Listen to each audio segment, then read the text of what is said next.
Hello y'all, hope you're all doing well. This is RJ, live in Amelia, Courthouse, Virginia.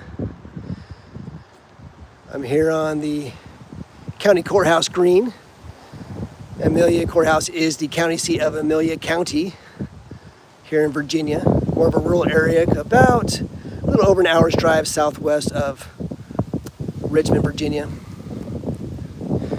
Here at the county courthouse green, you see this beautiful Confederate memorial right here in front of me. I'm going to share this with you just briefly, and also share with you this little cannon right here. That's part of the Battle of the Crater, and also the sign over here, and share with you also this historical marker that's over here. This is a beautiful day. Weather's just about right. I love coming in here. These little towns in Dixie. This is a little town of about 1,000 folks here. It's beautiful. I've been here many times before. This is a very historic location. It was right here that Robert E. Lee came after the fall of Petersburg, after the fall of Richmond. Just a couple days later, just like 2 days later, he brought the entire Confederate Army here to rendezvous here, right here on these courthouse grounds, right in this area, on April 4th and April 5th, 1865. So Robert Lee and all the Confederate Army were right through this area, and they were starving, looking for food. Robert Lee stopped here because he thought he had heard that the next train load that was approaching, was going to be carrying much needed food. But instead, much to his dismay, it was only carrying munitions and a bunch of government paperwork. It was useless to him. He needed to feed his army, so he sent out reconnaissance crews all over the place to look for food in this area, and they came back empty-handed. The farmers, the people had nothing. This area was just ravished and devastated. So Robert E. Lee continued on. It was just the next day after leaving the Battle of Sailor's Creek, where he lost a third of his army. Just after this, he knew the Yankees, the Union Army, was going to catch up to him. He knew it was a devastating move to stay here, but he knew he needed the food too. So the Union Army caught up with him, or catched up to him at Sailor's Creek, continued on, and Appomattox just 3 days later after that, only a week after he had stayed here. So sharing this beautiful memorial with you right now. It says, "O comrades, whereversoever ye rest apart, Amelia shrines you here within her heart." And you can see Sic Semper thus death to tyrants, the logo and the emblem of the Virginia state flag.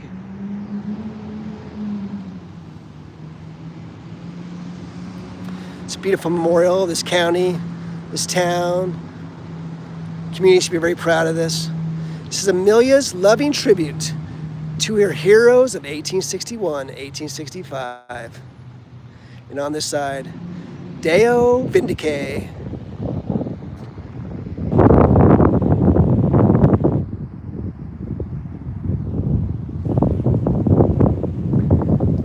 This is dedicated back on July 15th, 1905. Of course, that's when the people finally were recovering from impoverished. Finally, this area was recovering. The soldiers were starting to die out. They wanted to have a tribute and memorial to their soldiers. Many of them are buried on march graves. So in many ways, this is the equivalent of a headstone. So a beautiful memorial. Now I'm gonna make a transition over here to something I overlooked the first couple times I came to visit. And this is a little cannon, and thankfully there's a little plaque that describes what this is. And this is Lampkin's Battery. This mortar belonged to the battery commanded by Captain Lampkin.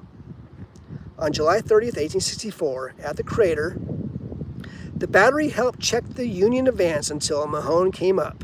4 mortars were captured near Flat Creek and Lee's Retreat, April 2nd, 1865. One of them blew up and saluting the remains of Jefferson Davis when brought through Amelia Courthouse.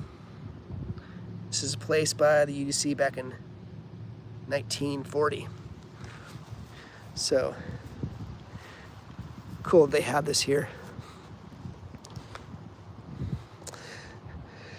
And also over here, you see this sign. The first several times I've been here, it pointed to Fort Pickett. Fort Pickett's nearby Blackstone, and that's really what it should be called. So you might remember the woke, Maoist, cancel culture, political activist on the renaming committee decided to rename the bases, and one of them was Fort Pickett. They called it Fort Barefoot now. But to me, and those people who really care about American history, it will forever remain Fort Pickett, and Fort Lee, and Fort Gordon, and Fort Hood, and Bragg, and Rucker, and Benning, and so forth. See these little areas around here, little town area, some churches down this area. See a little barber shop and a little salon right over here. See a little antique store right over here and a law office. I'll walk down this way as I go to share with you this last little historical sign right over here. Nice little downtown here in Dixie, here in Amelia County Courthouse. There's a little antique store right here. Here's a law office. Here is a little Christian church. It says Cathedral Ministries. See a little barber shop right over here. See a bookshop right over here.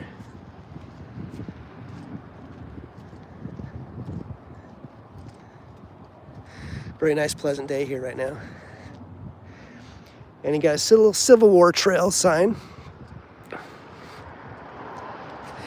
Now, this is where my experience of coming to these places over the years pays off, because there was a large historical marker. One of the many historical markers has been removed. There was a historical marker that was just right here, and it was part of the Lee's Retreat historical marker. Had a lot more information, and I don't know why it was removed. We need to question, why are these historical markers being removed? There's no reason for that. This right here speaks about what happened. I just shared with you that. Once again, Robert E. Lee came here looking for rations, looking for food. He was disappointed when he arrived here. Only the boxcars only had a bunch of munitions. So he asked him to go out, asking all the local residents, donate something, donate meat, beef, cattle, sheep, hogs, flour, meal, corn, anything that could be spared. But they returned with nothing. The farmers had nothing to give. Lee lamented that the wasted day was fatal and could not be retrieved, and he was absolutely right, because the Union Army was catching up to him as he was leaving here in Petersburg, coming across here, came right through, right to this place where we're at, Amelia County Courthouse. Union Army was catching up to him and caught up to him the very next day after he left here. He left here on April 5th, 1865, and they had that battle here at Sailor's Creek. Continued on through Farmville, and Appomattox was just not even a week after he left here. So this is where it took place. It is worth mentioning that one of the benefits of that is the court documents, all those old historical records that were here, because this county was formed way back in the 1730s, were spared, because typically Union soldiers come through and plunder and loot, and intentionally destroy the records.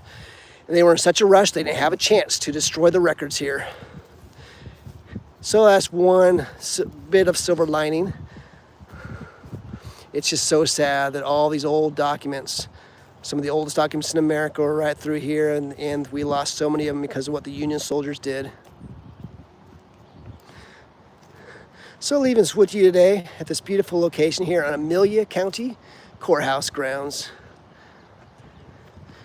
here in Virginia. One last close up right here. Beautiful day. Hope you're all doing well. Take care, y'all. From Amelia County, Virginia.